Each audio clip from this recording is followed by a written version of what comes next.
Hi welcome to my channel. Good morning అండి అందరికీ. ముందుగా ఈ రోజు అయితే సండే కదా, అందరి ఇంట్లో స్పెషల్ ఉంటాయి. మా ఇంట్లో అయితే నేను అమ్మమ్మ కాలం నుంచి వచ్చే అన్నం తాలింపు అన్నం ఎలా చేయాలి ఏంటి అనేది చూద్దామా. టేస్టీగా మా అమ్మ మా అత్తగారు ఎలా చేసేవారో నేను అలా చూపించేస్తా. నైట్ అయ్యిందండి. నైట్ అందరూ భోజనం చేయలా, చాలా మిగిలిపోయింది. నాకు చాలా బాధ అనిపించింది, అన్నం పారేయాలి అనిపించలేదు. సో ఇమీడియట్ గా అమ్మ అత్తగారులు వీళ్ళందరూ చేసే వంటకం ఏంటి అందరికీ తెలిసిందే. ఉల్లిపాయలు పచ్చిమిరకాయలు అయితే కోసేసుకున్నా, అలానే కొన్ని ఎల్లిపాయలు కూడా తొక్క తీసుకుని ఉంచుకున్నా. ముందుగా అయితే బాండి పెట్టి తాలింపు అయితే వేసానండి. దీంట్లో పచ్చిశనగపప్పు వేస్తేనే బాగుంటది, పంట కింద కరకరలాడుతూ టేస్టీగా ఉంటుంది. సో తాలింపు అయితే వేసేస్తున్నాను. పచ్చిశనగపప్పు అయితే కొంచెం ఎక్కువే వేసాను నేను. సో యాజ్ యూజువల్ గా తాలింపు అంటే అందరికి తెలిసిందే కదా, ఆవాలు జీలకర్ర ఇవన్నీ అయితే చక్కగా వేగనిస్తున్నాను అనమాట. ఈ వీడియో ఫస్ట్ టైం చూసే వాళ్ళైతే నా ఛానల్ని తప్పకుండా సబ్స్క్రైబ్ చేయండి. మీ అందరి కోసం అందరూ అడుగుతున్నారు వంట వీడియోలు పెట్టండి అని. నాకు వచ్చిన విధంగా నేనైతే అన్ని వంట వీడియోలు ఈ విధంగా క్లియర్గా పెట్టడానికి ట్రై చేస్తున్నా. కొన్నాళ్ళు ఏమో కెమెరా షేక్ అవుతుందన్నారు, దాన్ని సరిదిద్దుకున్నా. అలా నాలో ఉన్న నెగిటివిటీస్ మైనస్లు అన్నీ చెప్తూ ఉంటే నేను అవి మళ్ళీ రిపీట్ అవ్వకుండా మీ ముందుకి క్లారిటీగా తీసుకురావడానికి నేను ట్రై చేస్తున్నాను. సో అందరూ నన్ను అర్థం చేసుకున్నందుకు చాలా థ్యాంక్స్ అండి. నెగిటివ్ చెప్పినా కూడా నేను బాధపడట్లేదు. సో ఈ విధంగా అయితే తాలింపు అయితే చక్కగా వేగిపోయింది కదా. ఇప్పుడైతే కోసి పెట్టుకున్న ఉల్లిపాయలు పచ్చిమిరకాయలు అయితే వేసి, పచ్చిమిరకాయలు కారం లేవండి అందుకే కొంచెం ఎక్కువ వేసాను.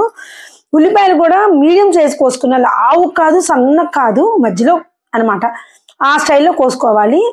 సో అది కొంచెం వేగేలోపు నేను అన్నాన్ని అయితే చక్కగా నలుపుకుంటున్నా. ఉండలు లేకుండా, మనం ఎంత నలుపుకునే సద్దన్నం కదా కొంచెం ఉండలుగా ఉంటుంది. ఇది సద్దన్నమే కదండి, వేడన్నంతో కూడా చేసుకోవచ్చు, కానీ సద్దన్నమే కదా అని చెప్పి మీరు అందరూ పారేయకండి.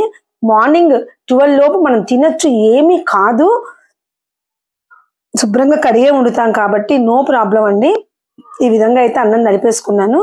సో ఇప్పుడైతే ఉల్లిపాయలు వేగుతున్నప్పుడు నేనైతే కొంచెం సాల్ట్ ఇప్పుడే వేసుకుంటా. ఇష్టమైన వాళ్ళు పసుపు కూడా వేసేసుకుంటే అన్నం మొత్తానికి బాగా కలుస్తుందని పసుపు కూడా వేసుకుంటారు. అది ఒక్కొక్కరు ఒక్కొక్క స్టైల్ అండి. నేను ఉప్పు కూడా సగమే ఇప్పుడు వేసుకున్నాను, పసుపు వేసుకోవట్లేదు. ఎందుకంటే మా వాళ్ళకి పచ్చ కనిపిస్తే అది పులిహార ఇది వచ్చేస్తుంది, మాకు వద్దు అంటారు. సో కొంతమంది అసలు పసుపు కూడా వేసుకోరని స్కిప్ చేస్తారు. మేమైతే తర్వాత వేస్తా పసుపు. ఎలా వేస్తాను ఏంటో చూపిస్తానండి.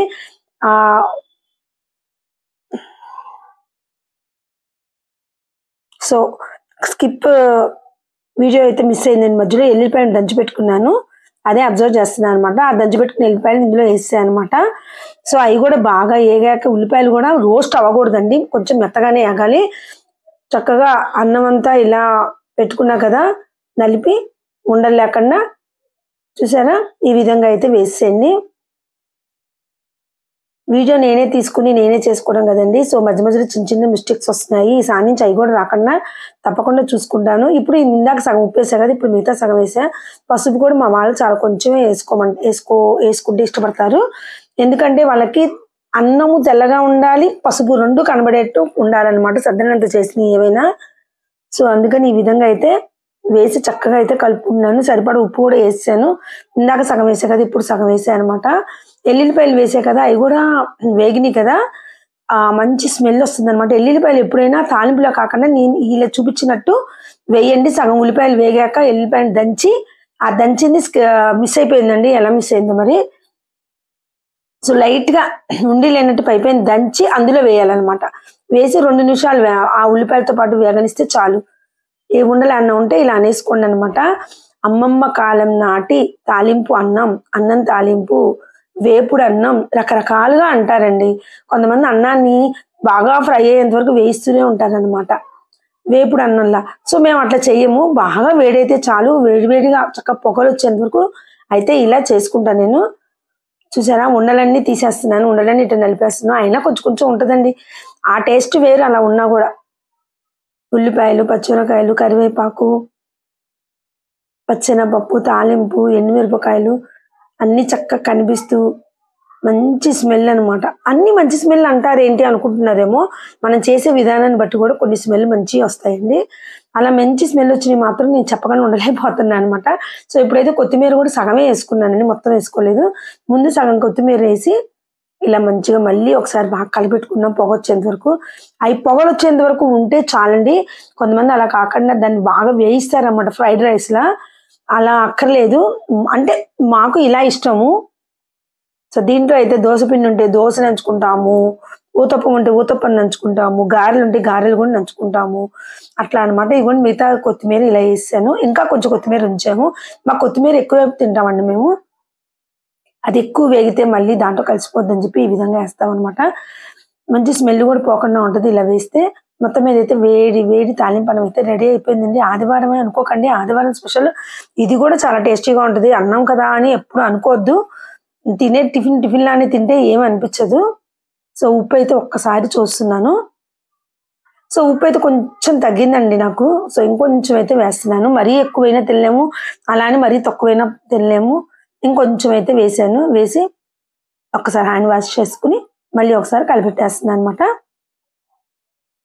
సో అందరికీ తెలిసిందే అండి ఈ వంట. తెలియని వాళ్ళు ఉంటారండి. నాకు చాన్నాళ్ళు అంటే ఏంటో కూడా తెలిసేది కాదు. పెళ్ళై పిల్లలు పుట్టాక కూడా తర్వాత అన్నీ నేర్చుకున్నాను అనమాట. ఎందుకంటే ఎప్పుడు వంటగదిలోకి వెళ్ళమంటే వెళ్ళేదాన్ని కాదు. మా అక్క వెళ్ళేదనమాట. మా అమ్మ చెప్తున్నా కూడా అసలు నేను వెళ్ళేదాన్ని కాదు. బయటకెళ్ళి ఆడుకుంటూ కూర్చునేదాన్ని. లేకపోతే ఇంట్లో ఒంటరిగా ఆడుకుంటా కానీ వంట జోలికంటేనే నాకు అస్సలు ఇంట్లో పని అంటేనే నాకు చాలా బద్ధకం అనమాట చిన్నప్పటి నుంచి కూడా. బట్ పిల్లలు పుట్టాక ఆ బద్ధకం అంతా ఎట్టిపోద్దనండి. తల్లి మనసు డైవర్ట్ అయిపోద్దండి. పిల్లలకి అన్ని చేసి పెట్టాలి, అన్ని రెడీగా ఉంచాలని. అంతేనండి. అది దేవుడి సృష్టి అనమాట ఈ మనసు అనేది. సో ఈ విధంగా చక్కగా వేసేసుకుని మళ్ళీ కొత్తిమీర జల్లుకున్నాను లైట్‌గా. మాకు ఇది అలవాటండి కొత్తిమీర ఇలా జల్లుకోవటం అనేది. అంతేనండి. వేడి వేడి తాలింపన్నం అయితే రెడీ అయిపోయిందండి. నచ్చిందా అండి? అమ్మమ్మ కాలం నాటి వంటకం. నానమ్మలు, అమ్మమ్మలు, తాతమ్మలు అప్పటి వంటకాలనమాట. సో చాలా మంది ఇది మర్చిపోతున్నారనమాట. కానీ ఇలా చేసుకోండి చాలా టేస్టీగా ఉంటుంది. గెస్ట్‌లొచ్చినా కూర లేకపోయినా కూడా ఇలా చేసుకోవచ్చు. నచ్చితే లైక్